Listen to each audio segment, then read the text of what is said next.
મારું નામ આહિર બળવંતભાઈ અમરુભાઈ કોઠીવાડ, સંગે શ્યામ, મોટી ડેલી, નાના માચિયાળા, તાલુકો જિલ્લો અમરેલી.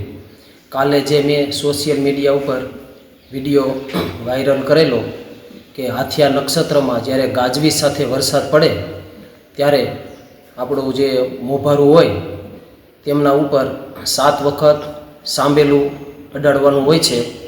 જે અમારા સ્વર્ગસ્થ દાદીબા હતા જાનબાઈમાં, જ્યારે અમે નાના હતા 7-8 વર્ષના, ત્યારે સ્કૂલેથી ભણીને આવીએ અને હાથિયા નક્ષત્રમાં ગાજવીજ સાથે વરસાદ ચાલુ થાય ત્યારે અમારા દાદીબા એટલે કે જાનબાઈમાં કહેતા કે બેટા સાંભેલું લઈ અને ઉપર મોભારા ઉપર 7 વખત અડાડી આવો, ઠપકારી આવો.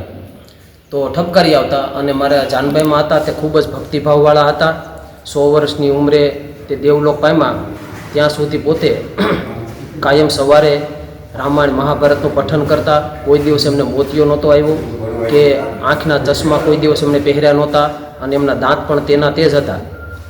તો અમે નીચે આવીને અને માને પૂછતા કે મોટાબા આ સાંભેલું ભટકડવાનું શું પરંપરા શું છે? એમ તો જાનબાઈમાં કહેતા કે બેટા ગાજવીજ સાથે વરસાદ થાય તો કોઈ જાનહાનિ ન થાય અને બધાને ભીમનાથ મહાદેવ સુખી રાખે અને બધાની તંદુરસ્તી રાખે, એટલા માટે આવી લોકવાયકા હતી. એટલે આવી પરંપરા અમે જાળવી રાખી છે. જય ભીમનાથ મહાદેવ.